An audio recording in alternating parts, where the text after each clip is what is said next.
Welcome to our tutorial on how to enable wake screen notifications on Snapchat. Let's dive into the steps to ensure you stay notified and up to date with your Snapchat alerts. To begin, open the Snapchat app on your Android device.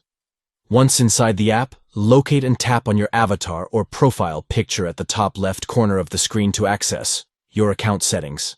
Next, tap on the settings icon, position it at the top right of the screen to enter the settings menu.